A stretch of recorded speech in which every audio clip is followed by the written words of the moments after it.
na somo letu ambalo tulilianza juu ya kama tunaweza kuacceder ma benefits zenye ziko musiri ya usemi wenye mamlaka.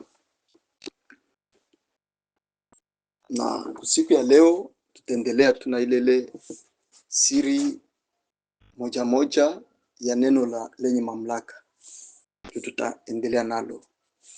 Mais tuliona dimanche passé, il faut respecter les normes car tout est possible quand on respecte les normes. Inabidi kuheshimu kanuni kwa maana yote yanawezekana tunapoheshimu kanuni, na kanuni hizo ni kanuni ambazo Elohim peke yake baba yetu wa milele alizileta kwa ajili ya kutusaidia katika maisha haya ya mwili. Maintenant, leo tutaccéder ku lecture. Tasoma Matthieu chapitre 7 verset 13 à 15. Matthieu chapitre 7 verset 13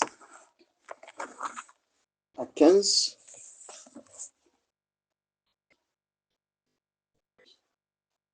Matthieu 7 13 à 15.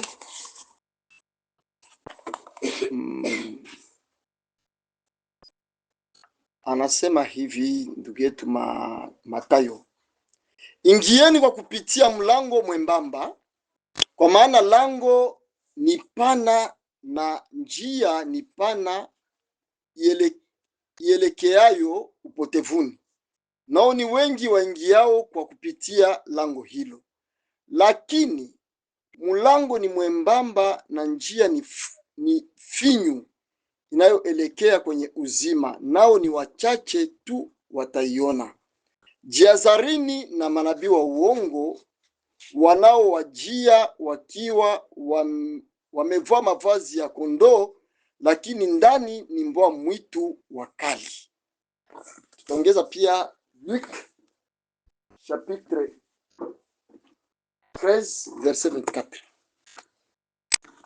Luka sura 13 versi ya 24.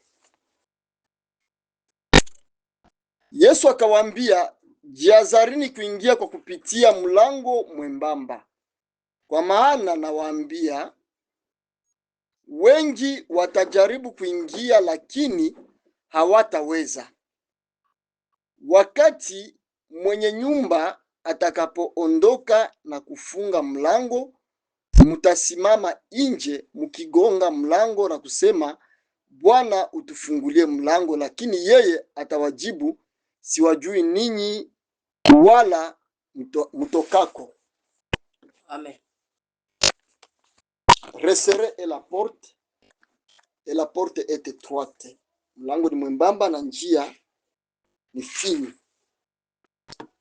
Nous allons continuer dans le respect des normes. Tutaendelea katika heshimu kanuni yote yawezekana.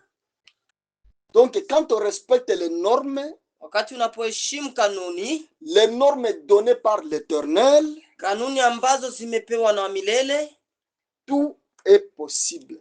Yanawezekana yote. Tout est facile. Yote inakuwa mwepesi. Tout est ouvert. Yote inafunguliwa. Tout dépend des normes. Yote inatokana na kanuni. Et dans la séance précédente, na kwenye ile usema ambao ulikuwa unasemwa pale, nous avons parlé que tout ce qui nous entoure, ce sont des normes, les lois. Yote ambayo yanatuzunguka ni sheria. Il n'y a rien que vous pouvez faire sans maîtriser la loi. Na hakuna kitu unaweza kufanya bila kutembelea sheria. Donc c'est la loi qui nous dirige dans tout ce que nous faisons. Ni sheria ndio inatuongoza yote ambayo tunafanya. Quand on respecte les lois ou les normes, wakati tunapoheshimu sheria ama kanuni, tout est possible. Yote yanawezekana. Tout est facile. Yote inakuwa mwepesi.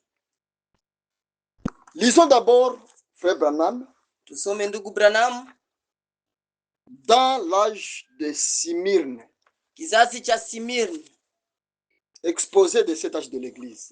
maelezo nyakati saba kanisa. Je vais lire directement en Swahili. Tutasoma kwenye Swahili. Tuseme Roho Mtakatifu katika kila wakati. Frère Branham dit, Ufunuo sura ya 2 verse ya 11 inasema, yeye aliye na sikio na alisikie neno hilo ambalo Roho ayaambia makanisa. Hakuna hata wakati mmoja wa kanisa ambayo hii haitajiwi. Kila wakati kuna onyo lile lile kwa watu wa kila wakati. Yeye aliye na sikio na alisikie neno hili ambalo Roho anasema. Lakini haiwezekani kabisa kwa watu wote kusikia yale ambayo Roho anaziambia nyakati mbalimbali. Kulingana na Wakorinto wa kwanza sura ya 2 verse ya 6 hadi 16, walakini iko hekima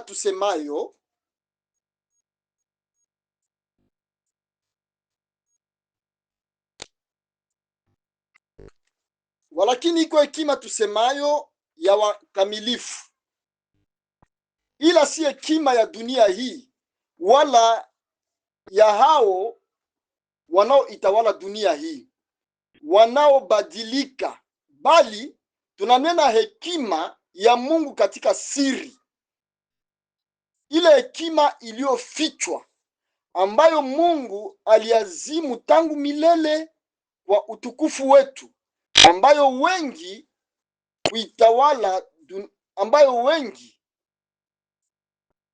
kuitawala dunia hii hawaijui hata mmoja. Maana kama wangalijua wasingalimsulubisha Bwana wa utukufu. Lakini kama ilivyoandikwa, mambo ambayo jicho alijapata kuona wala sikio alijawahi kusikia wala alijaingia katika moyo wa mwanadamu, mambo ambayo Mungu aliwaandalia wampendao. Lakini Mungu ametufunulia sisi hayo kwa Roho wake. Maana Roho huchunguza yote, hata mafumbo ya Mungu. Maana ni nani katika binadamu ayajuaye mambo ya binadamu ila roho ya binadamu iliyo ndani yake? Vivyo hivyo na mambo ya Mungu hakuna ayafahamuye ila Roho wa Mungu. Lakini sisi hatukupokea roho ya dunia, bali tulipokea Roho atokaye kwa Mungu, makusudi tupate kuyajua tulioandaliwa bure na Mungu. Nayo twayanena si kwa maneno yanayofundishwa kwa hekima ya kibinadamu, bali yanayofundishwa na Roho Mtakatifu, tukiyafasiri mambo ya rohoni kwa maneno ya rohoni. Basi mwanadamu wa tabia ya mwili hawezi kuyapokea mambo ya Roho wa Mungu, maana kwa huyo mwanadamu mambo ya Roho wa Mungu ni upuuzi kwake, wala hawezi kuyafahamu, kwa kuwa yanatambuliwa tu kwa jinsi ya rohoni. Lakini mtu wa rohoni hayatambua yote, wala yeye hatambuliwi na mtu. Maana ni nani aliyefahamu nia ya Bwana? Awaelimishe. Lakini sisi tunayo nia ya Kristo. Katika Mathayo sura 13 verse 13 mpaka 16, kwa sababu hii nasema nao kwa mifano, kwa kuwa wakitazama hawaoni, na wakisikia hawasikii wala kuelewa. Na neno la nabii Isaya linatimia kwao likisema, kusikia mtasikia wala hamtaelewa, kutazama mtatazama wala hamtaona. Maana mioyo ya watu hawa imekuwa mizito, na kwa masikio yao hawasikii vema, na macho yao yamefumbwa, wasije wakati wowote wakaona kwa macho yao, wakasikia kwa masikio yao, wakaelewa kwa mioyo yao, wakaongoka, nikawaponya. Lakini heri macho yanayosikia. Yohana 8:42 hadi 44. Yesu akawaambia, kama Mungu angekuwa baba yenu, mungenipenda mimi, kwa maana nilitoka kwa Mungu, nami nimekuja, wala sikuja kwa nafsi yangu, bali yeye ndiye aliyenituma. Mbona amuyafahamu neno langu? Kwa maana ninyi ni wa baba yenu Ibilisi, wote ambao ni wa baba yangu, wale wanasikia kile mimi niko nasema. Amena, Amen. hapa tuko kupage 130 129 130 ya wakati wa kanisa la Smirna. Amen. Kusikia ama kuelewa kile ambacho neno liko nasema ni mpaka ukuwe ulikuwaka kule mumilele pamoja na Kristo. Kama ukukua kule ni vigumu kusikia. Unaweza kuwa tu unasindikiza wengine, unaingia unatoka, lakini kuelewa neno ni mpaka tu ukuwe ulikuwa kule. Sasa wote ambao ni wa upande wa Ibilisi, Yesu anasema hawawezi sikia neno. Sababu tuna tabaka tu mbili ya watu. Vikundi viwili ni kwamba kuna wale ambao walishuka na Lucifer Ibilisi, na wale ambao walikuja na Mikaeli. Sasa wale ambao walikuja na Mikaeli, wao wanakuwa na ile capacity, uwezo, neno linaposema wanalielewa. Wanaelewa kile ambacho neno iko nasema. Ndio maana ndugu Branham anasema hapa ya kwamba aliposhuka hapa chini,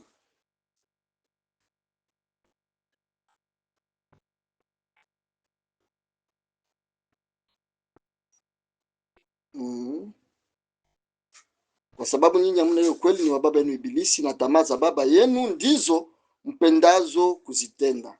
Yeye alikuwa muuaji tangu mwanzo, wala akusimama katika kweli, kwa kuwa hamuna hiyo kweli ndani yake.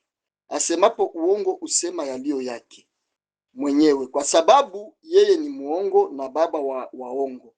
Ni dhahiri kabisa kutokana na maandiko haya ya kwamba hakuna mtu kwa nafsi yake anayeweza kumsikia Mungu. Amen. Hakuna mtu aseme alisomaka yenjo ni wa mzuri yenjo kwae anayeweza kumsikia Mungu.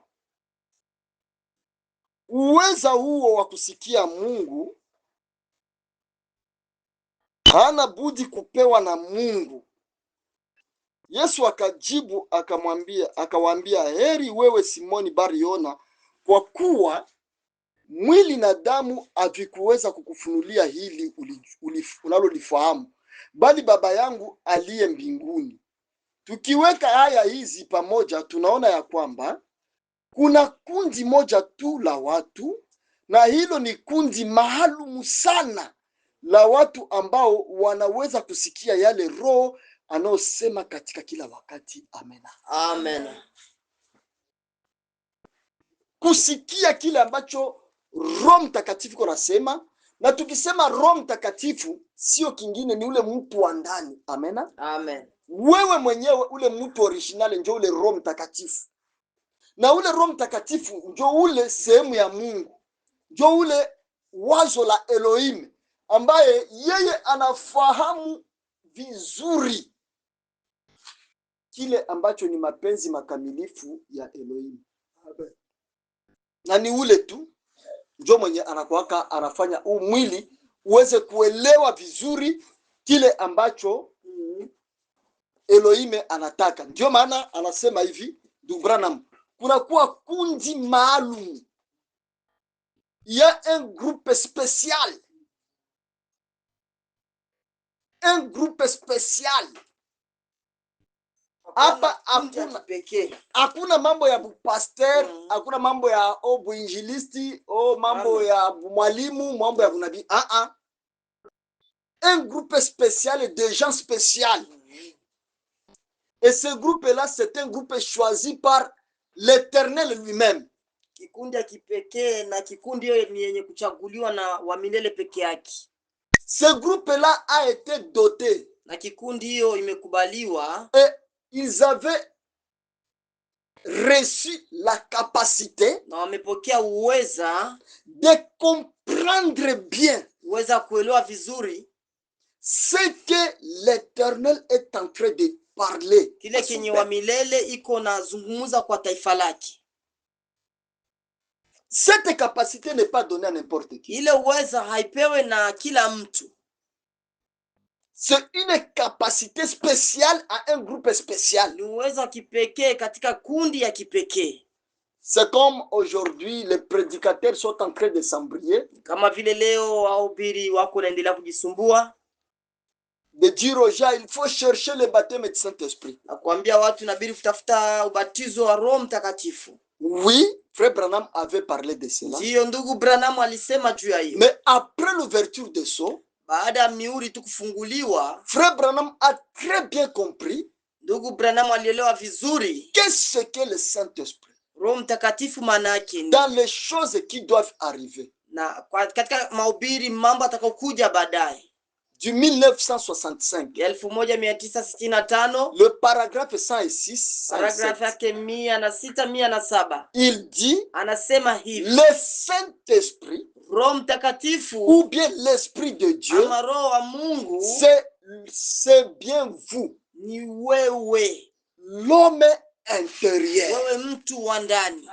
Quand on parle du Saint-Esprit, Wakati tunaposema juu ya Roho Mtakatifu, ce n'est pas quelque chose qu'on doit aller chercher quelque part. sio kitu tutaenda tafuta sehemu fulani. Le baptême du Saint-Esprit, c'est un langage Ubatizo wa Roho prophétique Mtakatifu ni msemo wa kinabii, qui veut dire ambayo inasema c'est hivi: de reconnaître ce que vous êtes. ni kutambua kile wewe huko. Quand vous reconnaissez, oh, c'est moi le Saint-Esprit, Unapotambua na kujua kwamba ni wewe ndiye Roho c'est Mtakatifu, ce qui veut dire le baptême du Saint-Esprit. ndio ile nasema ubatizo wa Roho C'est Mtakatifu. pourquoi dans les expériences de beaucoup de gens, Ndio maana katika onjo ya watu wengi, ils se sont sacrifiés. wamejitolea, Ils se sont donnés avec tout cœur. walijituma na moyo wao wote, Ils se sont sanctifiés waliweza kujitakasa pour la recherche du Saint-Esprit. juu ya kutafuta Roho Mtakatifu, Mais ils ne parviennent toujours pas. lakini hawakufikia kuipata, Parce que le baptême du Saint-Esprit a été mal enseigné. sababu ubatizo wa Roho Mtakatifu uliweza kufundishwa vibaya. Et comme ça a été mal enseigné, Na kama vile liweza c'est kufundishwa pourquoi les vibaya, gens n'y parviennent toujours pas. ndio maana watu hawafikiake kwa Ce kuipata. n'est pas quelque chose d'aller chercher. Sio kitu cha kwenda kuitafuta, C'est quelque chose de la compréhension. lakini ni kitu cha kuweza Quand on kuelewa. comprend qu'est-ce que le Wakati Saint-Esprit, unapoelewa nini Roho selon la Mtakatifu, révélation des sceaux, kulingana na ufunuo wa mihuri, là vous n'allez pas vous embriller wale encore. hautajisumbua tena. Quand vous allez reconnaître que c'est bien vous le Wakati Saint-Esprit, utatambua na kugundua kwamba ni wewe ndiye Roho Mtakatifu, l'homme intérieur, mtu wa ndani, vous ne vous soucierez plus de rien. hautajisumbua tena na Vous bure. serez dans le silence. Utakuwa katika ukimya, Vous serez dans la certitude. utakuwa na ule uhakika. Et nous sommes en train de voir les normes à respecter. Na tuko tunaona hapa kanuni za kuheshimu, Nous avons Proverbe qui nous donne cette norme à na respecter. tuko na mezali ambayo inatupatia kanuni za kuweza kuheshimu. 7, ils sont au nombre de 7. Ziko katika hesabu ya 7. Parce que Kwa sababu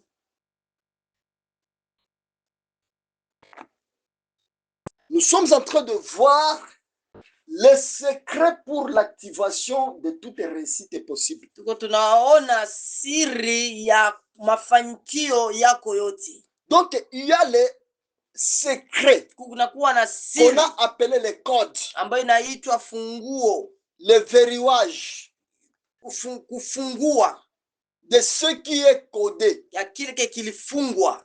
Et ici, il y a les interdictions d'abord. Kunakuwa hapa na kanuni hapa Dans le verset 16, mu verse ya 16 ya mezali ya Mhubiri.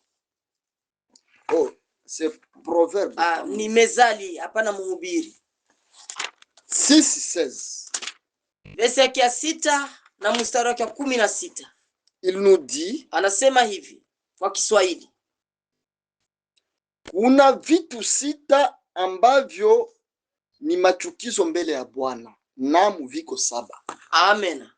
Kuna vitu ngapi? 6. na vile vitu viko saba vyenye Bwana anachukiaka. Huyu Bwana anachukiaka nini? Amen. Vyenye Bwana anachukiaka ni binini? Ya kwanza, macho ya kiburi. Ya kwanza enye Bwana anachukia ni macho ya kiburi. Amen. Ya pili, ulimi wa uongo, bongo.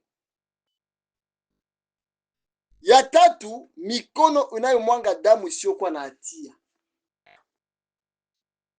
Ya ine, moyo ule unaowaza mipango miovu, moyo wa kuwaza vitu vibaya.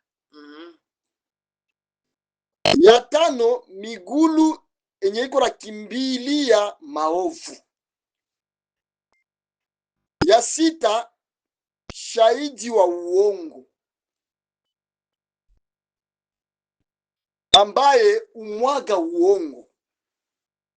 Na ya saba ni mtu anayechochea fitina kati ya ndugu. Amen. Hivi bitu ni mabifuli bebe binazuiaka maisha ya mtu isipate kuprogrese. Amen.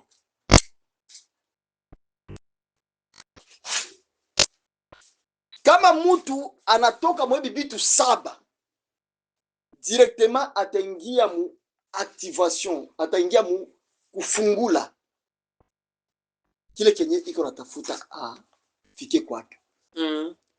Puisque huku ndugu yetu anatuambia tena seme mkono ya Bwana, ndugu yetu Isaya, haiko mfupi hata ashinde kubabariki, lakini maovu yenu ndio inabatenganisha na yeye.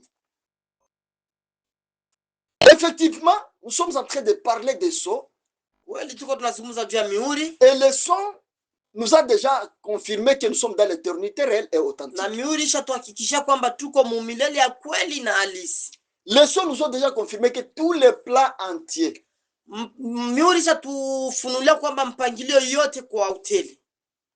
du plan de la rédemption,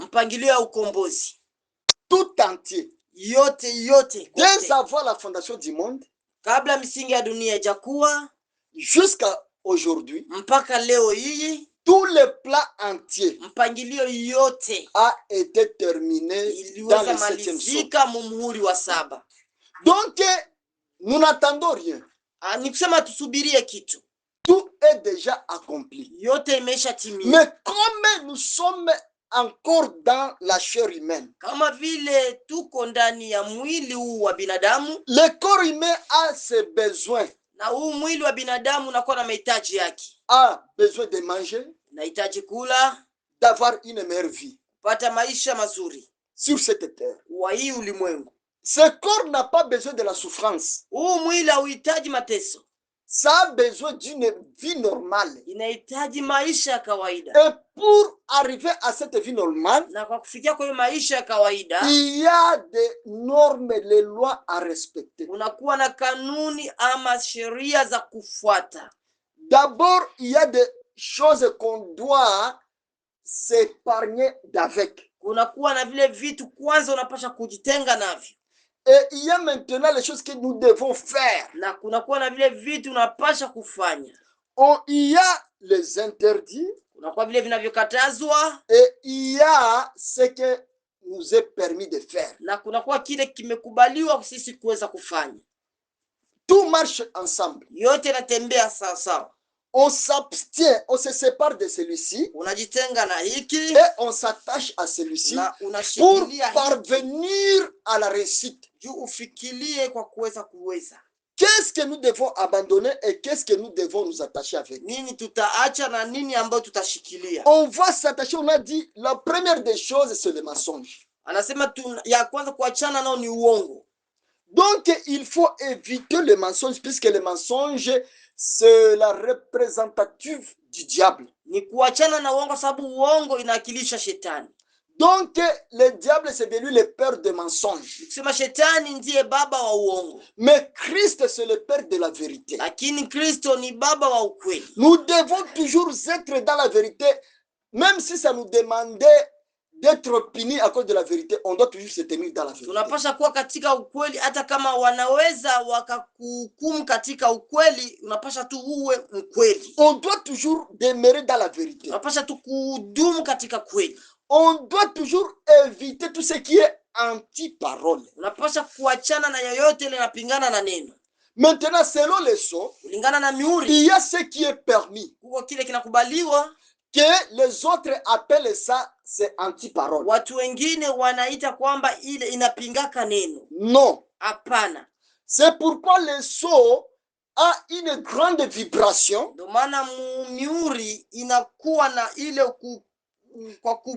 kwa kupiga sana. Ça a une grande énergie de la compréhension. Inakuwa na ile utoaji sana wa kutokuelewa. De la compréhension. Ya kutokuelewa. Compréhension donc ya kuelewa.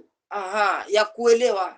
Donc le sceau c'est la compréhension supérieure. Muhuri inafanya kuelewa kwa juu. De ces choses-là, kwa hiyo vitu hivyo, que nous devons faire et que nous ne devons pas faire. Kwa vile tunapaswa kufanya na bila tuwezi tukatenda. Et tout dépend de la compréhension. Na yote inatokana na kuelewa kwako. Maintenant, sasa, qu'est-ce que nous devons faire pour accéder à la réussite? Sasa nini ambacho utafanya juu uweze kuendelea kwa kuweza kushinda? Tout humain, mwanadamu wote, doit travailler. Anapasha tumiki. Sans travailler, bila kutumika, on ne peut rien avoir. Hauwezi ukapata kitu. On ne doit pas toujours rester là en train de prier, de crier. Non, on doit travailler. Hauwezi kukaa pale ukiomba, ukilalamika, inabidi utumike. Le travail, c'est le seul moyen. Kazi ni kitu tu pekee qui doit nous donner des productions ambayo inatuletea matunda que nous voulons. Ambayo tunahitaji. Sans travailler, bila kutumika, nous ne pouvons pas changer nos vies. Hatuwezi kubadilisha maisha yetu. C'est pourquoi à nous on doit toujours avoir cette vouloir de travailler. Ndio maana ndani yetu tunapaswa kuwa na ile haja ama nia ya kutumika. On doit toujours créer des travail. Tunapaswa kuzalisha makazi. Et le travail qui nous conduit dans la vérité. Na hiyo kazi ambayo inatubeba mkweli. Deuxièmement, ya pili, on doit toujours, tunapaswa tu, quand on est en train de travailler, wakati unakuwa unatumika, il faut observer est-ce que ce travail est bénéfique ou bien n'est pas bénéfique. Unapaswa kuangalia, je, hii kazi inakuwa na faida ama haina faida. Si ce n'est pas bénéfique, on doit abandonner. Kama haina faida, unaachana nayo. Puisqu'il y a des travaux qui ne nous donnent pas de bénéfices. Sababu kuko na makazi zingine hazitupatie faida. Kama vile vous faites un travail, unafanya kazi qui après toutes les dépenses, baada kufanya matumizi yako yote, votre salaire se termine par là. Na unakuta mshahara wako inaishia pale. Vous n'avez rien à épargner. Na haukuweza kupata kitu ya kugawa. Donc c'est un travail seulement qui vous facilite le logement. Ni kazi ambayo inakusaidia tu kwa kuweza kupangia nyumba. Qui vous facilite aussi la restauration. Na kuweza kusaidia tu kwa kula chakula. C'est tout ça. Peut-être le transport. Na inawezekana tu usafiri tu. Mais un bon travail, lakini kazi mzuri, c'est un travail que après toutes les dépenses, baada ya kufanya vyote ambavyo uliweza kutumikisha, vous devez aussi avoir une épargne. Pia unapaswa kuwa na kitunga. Vous devez avoir une caisse. Unapaswa kuwa na sehemu ya vous devez avoir un compte. Unapaswa kuwa na sehemu yako yenye utaweka pembeni, qui va vous aider ambayo itakusaidia kesho, dans l'avenir. Kwa kuja kesho. C'est ça le travail. Ndio kazi. Parce que les croyants de sceaux, kwa sababu waaminifu wa mihuri, ne sont pas des petits enfants. Wao sio watoto wadogo. Ce sont des personnes bien faites. Ni watu ambao wamefundishwa vizuri. Qui connaissent séparer le bon et le mal. Ni watu ambao wanajua kutofautisha vizuri na vibaya. qui connaissent quoi faire et quoi ne pas faire. wanajua naweza kufanya nini ama siwezi Il kufanya. y a des intimidations aussi Kunakuwa pia na ile kuogopeshwa qui les gens sont en train de parler. ambao watu wako nazungumza. Vous trouvez un travail, Unakuta kazi, on vous dit non, ce travail-là, c'est le travail de franc-maçon peut-être. unakuta anakuambia ati hiyo kazi ambayo kwa tumia ni kazi ya Freemason. Vous ne devez pas servir dans des entreprises de franc-maçons. Hawezi ukatumika katika hizo kampuni za wa Freemason. Ça, c'est la petitesse de la compréhension de la parole. Ile ni utoto wa kuelewa neno. Nous, Sisi, tout ce qui est bénéfique pour nous, yote ambayo inatufaidi nous sisi, travaillons ça. unapasha kutumika. Nous ne regardons pas sur ce que le monde religieux parle. Usiangalie kwa kile ambao ulimwengu huu wa kidini inavyosema. Toi, tu vas là-bas pour travailler. Wewe unaenda pale juu kutumika. Tu n'es pas allé t'associer au système freemason. Wewe au kuenda juu ujiunge katika ile chama cha Freemason. Ça, ce sont seulement des intimidations. Ile tu inakuwa ni kuogopeshwa. Un croyant de soi ne peut être intimidé d'un certain nom. Mwaminifu wa mihuri hawezi kuwa anaogopeshwa na kwa kusema tu. Il y a des canaux. Kunakuwa na njia De nous donner des fortunes. Njia ambayo ya kutupatia mwelekeo. Ya kupatia maisha mazuri. Mais des fois par la religion nous évitons cela. Ila kupitia mambo ya kidini tunakuwa tunaachana nayo.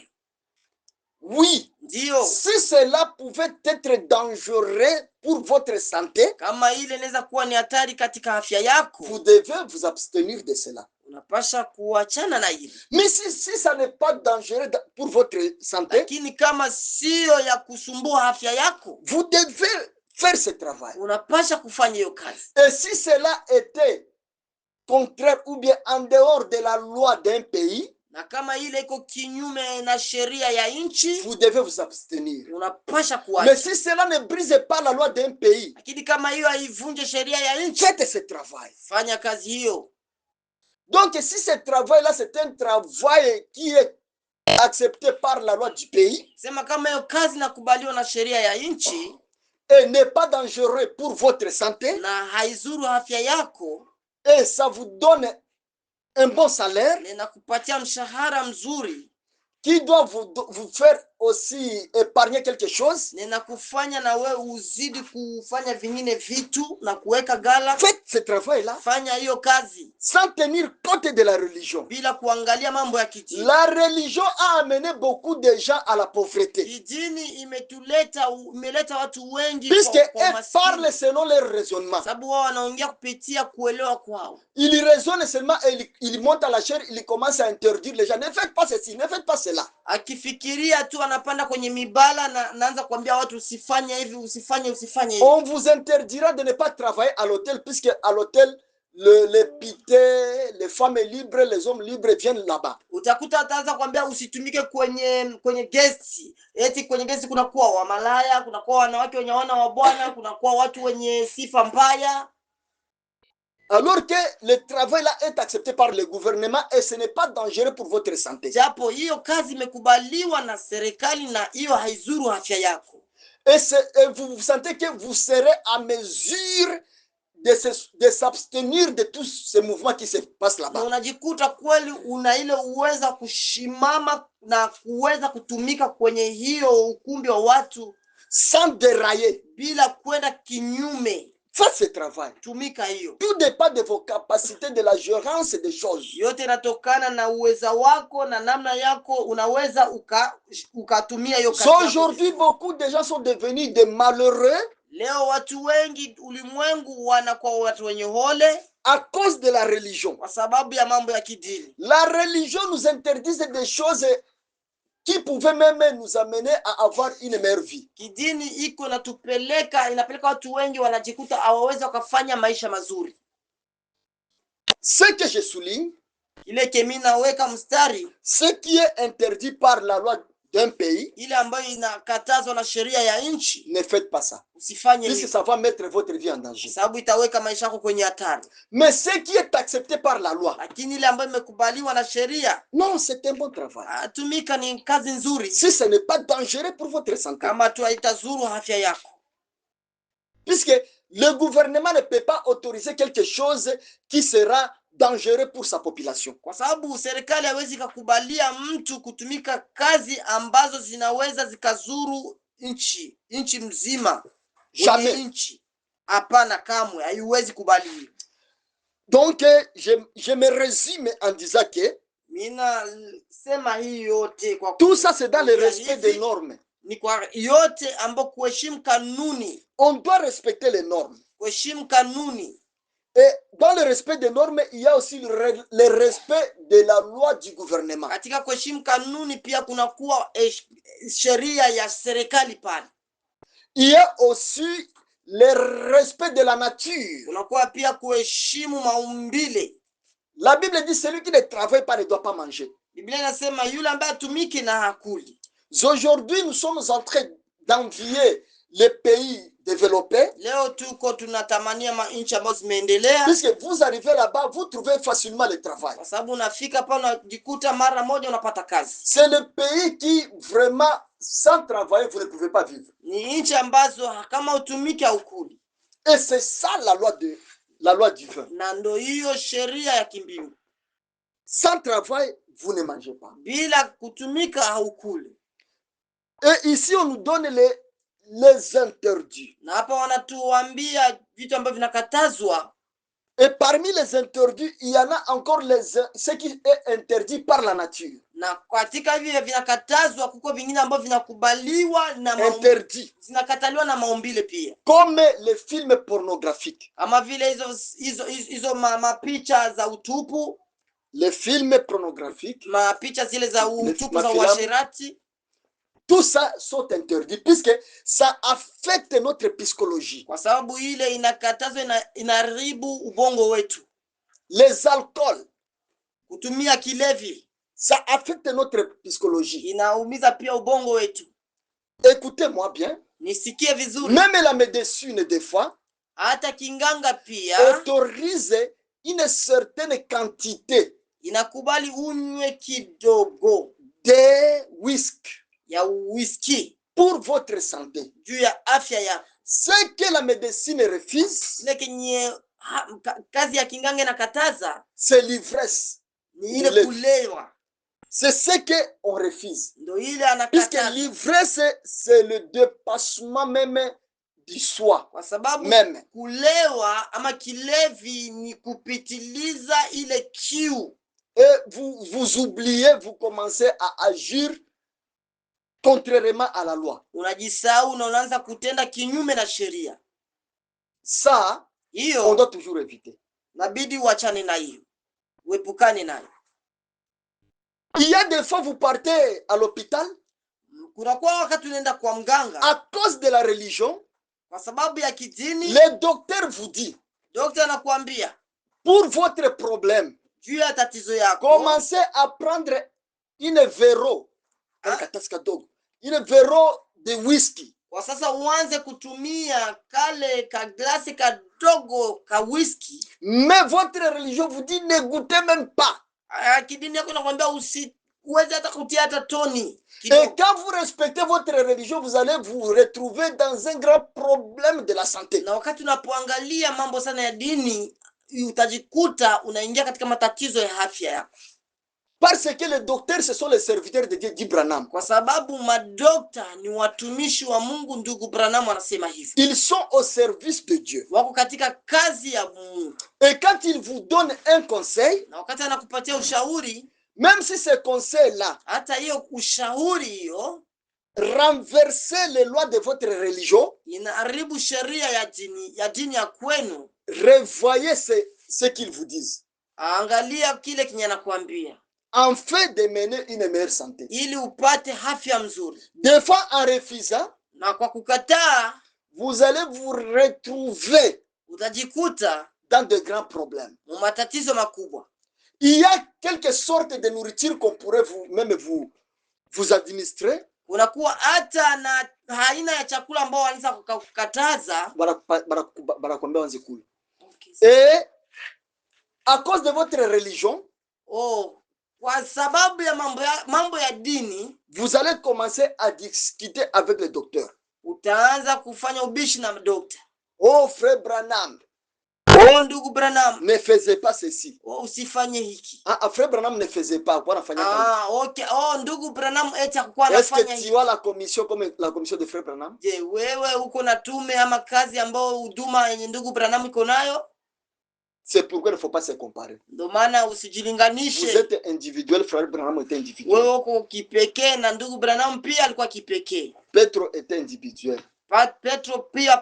Petro alikuwa kipekee. Donc les normes à respecter sheria ama kanuni za kuweza sont dans tous les domaines. Kuheshimu iko katika kazi zote. Dans la famille, katika familia, nous devons avoir toujours le temps pour conseiller nos enfants. Tunapasha kuwa na muda wa kuweza kushauri watoto wetu. Comme les parents, kama vile wa baba, nous avons des expériences. Tunakuwa na hiyo onjo. Là où nous avons failli, pale kwa tuliweza kushindwa sisi wazazi. Et là où nous avons réussi. Na pale kwa tuliweza kuweza kama vile wazazi. Un bon parent na baba mzuri doit toujours respecter les normes. Anapasha kuheshimu kanuni hizo. Et commencer à éclaircir ses enfants. Na kuanza kuangazia watoto wake. Par de bons conseils.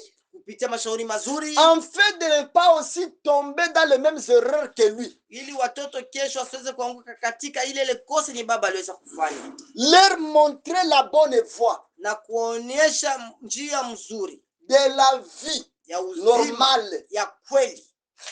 Cette vie normale. Hii uzima wa kawaida huu tunaishi. Ça a des normes à respecter. Na kuwa na sheria ambazo za kufuata. On doit commencer à créer l'esprit de travail dans nos enfants. Unapasha kuumba roho ya kazi kwa watoto. L'esprit de respect dans nos enfants. Roho ya kuheshimiana roho za watoto. L'esprit de l'amour dans nos enfants. Roho ya ile upendo mwa watoto. L'esprit de cette solidarité dans les enfants. Roho ya kukua pamoja, kwa pamoja kushikiliana kwa. Commencez à leur montrer, vous devez éviter ceci. Et vous devez vous attacher à ceci. Na kuonesha unapasha kukua na epukana na hiki na unapasha kuambatana na hiki. Tout ça, ce sont les normes pour la réussite. Yote ni kanuni kwa ajili ya mafanikio. Tous ceux qui avaient réussi, wote ambao waliweza kushinda, ils avaient commencé à avoir de bons conseils depuis leurs enfance. Walianza kupata mashauri tokea utotoni auprès de leurs parents. Mbele ya wazazi wao. Puisque les conseils des parents sababu mashauri ya wazazi prépare le bon avenir des enfants. Inakuwa inatayarisha mazuri ya watoto. Alors, on ne doit pas négliger ces choses. Usizarau hivi vitu. Il faut toujours montrer ça. Unapasha tu kuonesha et commencer à les exercer. Na kuanza kuwafanyia hiyo gymnastique, kuanza kuwafundisha. Parce que kwa sababu le respect des normes, hiyo kanuni, le respect heshima ya kanuni nous amène à une réussite. Inatuleta kwa kuweza kupata mafanikio. Si une fille veut avoir un bon mariage, kama binti anataka kupata ndoa mzuri, elle doit veiller sur sa réputation. Anapasha kukesha kwa ajili ya heshima yake. Ne pas souiller son nom. Usichakalisha ama usichafua jina lako. Courant avec des garçons. Uweza kukuwa na wanaume. Devenir vedette. Unakuwa wa kutembea. Salir votre nom. Uchafua jina lako. Cela va toujours vous amener aux gens qui pourraient même s'approcher de vous, de commencer à vous craindre et de vous considérer. Na ile tafanya kwa ule ambaye angekukaribia ama ule ambaye angeweza kufaa vitu ya mzuri kwa ajili yako, anaanza kukuogopa na kukimbia pia. Na kutokuheshimu, kukudeconsidérer. Na anakataa, yani anakukamata mahali moja ya chini sana. Donc quand on arrive à un âge, on doit veiller sur sa réputation. Ndio maana unapofikiria umri fulani unapaswa kukesha. Et c'est en respectant les normes na kwa kuheshimu kanuni Commencez hizo. à rester à la maison. Commencez à faire des formations d'un travail quelconque. Kukaa nyumbani na mara kwa mara na kuanza kufanya makazi Commencez à étudier qu'est-ce que vous allez faire na kuanza kujifunza nini ambayo ninaweza qui nikafanya pourra vous produire quelque chose de l'argent. na kuanza kufanya kuangalia nini ambayo ninaweza tukatumika juu kesho niweze kupata Les pesa. croyants ne sont pas des idiots. Waaminifu hawakwaki watu wenye hawana akili. Non, non, les croyants sont des avertis. Ce sont des Waaminifu ni watu illuminés. ambao wanaambiliwa kama Ce pema sont sana. ce que les gens parlent des Illuminati, les gens qui sont illuminés. Watu ambao wanasema ni watu wenye Illuminati, watu wenye wako na mwangaza, watu wenye kuangaziwa. Quand on parle illuminé, donc mwenye kuangaziwa, mwenye kuona vizuri. Yes. C'est ce qu'on appelle les Illuminati. Yeah. Watu wenye kuangaziwa, watu wenye kuona vizuri. Bali kwenye watu wengine baone mzuri yeko naona. Bali kwenye mtu korona si hapa hakuna kitu yeko naona hapa uko kitu. Donc anafanyaka kitu kia kuleta faida. Wow. Hapana kenya kina faida. C'est ça incroyable. Ndio mwaminifu huyo.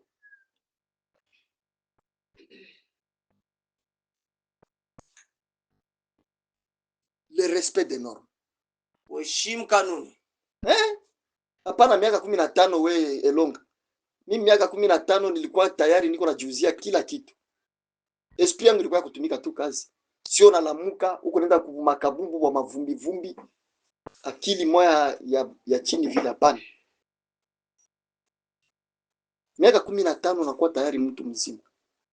Kisha kujua kitu kinaweza fanya cha kukupatia na wewe ka kitu kwa kuingiza makuta.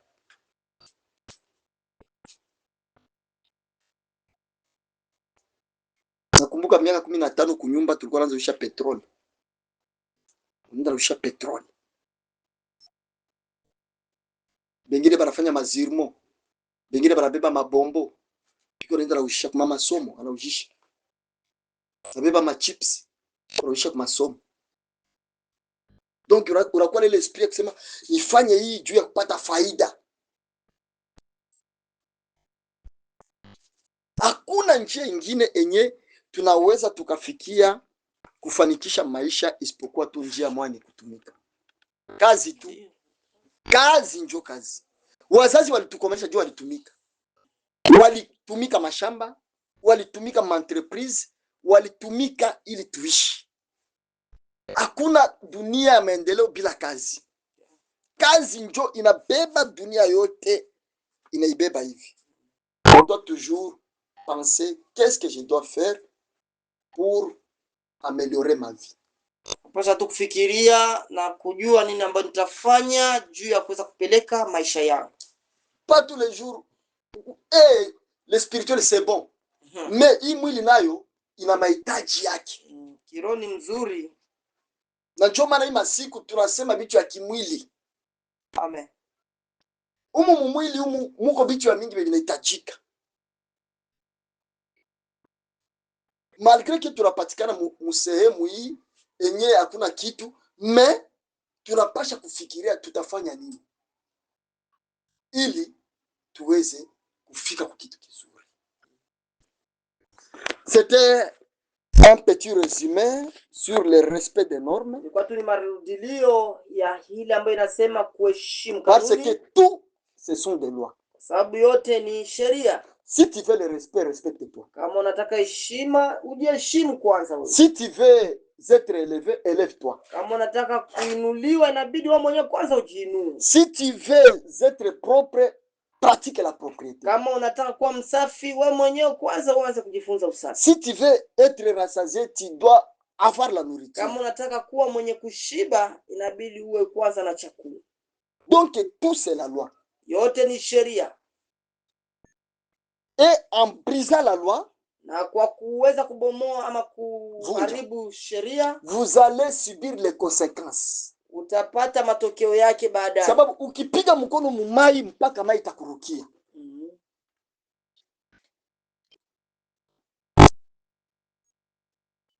Na kama chombo container ilikuwa imejaa maji machafu, unatafuta kuingiza maji mapya, haitaingia.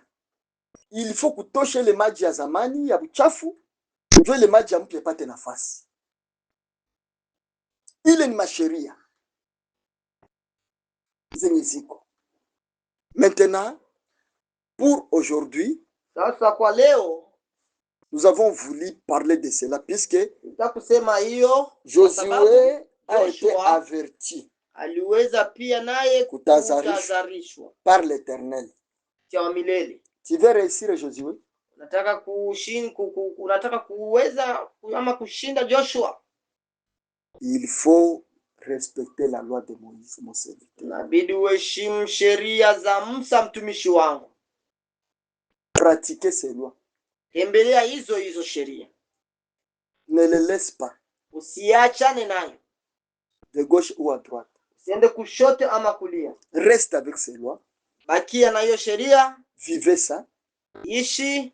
Et vous verrez la réussite devant vous. Na utaona mafanikio kushinda mbele yako. Quand on pratique tout ceci, tunapokuwa tunajifunza yote hii, c'est par là que ça va produire des fruits. Ndio pale tazama matunda.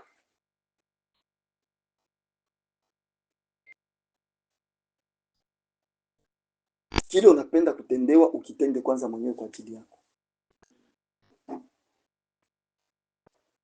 Unapotenda kitu kwa ajili yako, kile kile unatenda kinakurudia tena wewe mwenyewe. C'est pourquoi muda tuliotembea kwa kudharau vitu ni muda ambao hatukufaidika kitu. Amen. Ni wakati wa kuwa serious na maisha hii ya mwili, ili maisha leo ikuwe serious na shi. Yeah. Wakati tunakamata vitu au sérieux, vitu vitakuwa serious na shi pia. Si on néglige la loi va nous négliger aussi. Kama unadharau sheria, sheria nayo itakudharau. Et la loi restera toujours là-bas. Na sheria itabakia pale Et pale. c'est nous qui souffrirons toujours. Na ni wewe ndio utateseka kila siku. Et nous continuerons toujours à pleurnicher. Na utaendelea tu kushuka. Kulalamika, kulia kila siku. La loi reste la loi. Et c'est la loi de la nature qui est toujours là-bas, qui nous conduit, qui nous contrôle. Sheria ndio inatuongoza na sheria ndio iko pale kwa ajili yetu sote. Pour aujourd'hui, Kwa leo hii, merci. nashukuru. C'était seulement les conseils comme les conseils qui avaient été donnés à Josué. Ilikuwa tu ni kanuni ambazo kama vile Mungu wa milele alivyopatia Joshua. Il avait dit respecte ça. Alimwambia heshimu et tu vas réussir. Na utafanikiwa. Pour aujourd'hui, wa leo, shalom à tous les saints. Shalom kwa watakatifu wote. Et pratiquons ces lois. Na utembelee hizi sheria. J'ai parlé seulement un peu. Nilisema tu kwa ufupi. Mais vous avez beaucoup en vous. Lakini ndani mwenu mna mengi. Qui se développe du jour au jour. Ambaye inakuwa inajitokeza mara kwa mara. Nous souhaitons bon dimanche à tous. Nawatakia Jumapili mzuri. Bonjour à tous. Jambo pia kwenu. Et bonne nuit à ceux qui sont dans la nuit. Na usiku walio usiku mzuri. Shalom à vous. Shalom kwenu.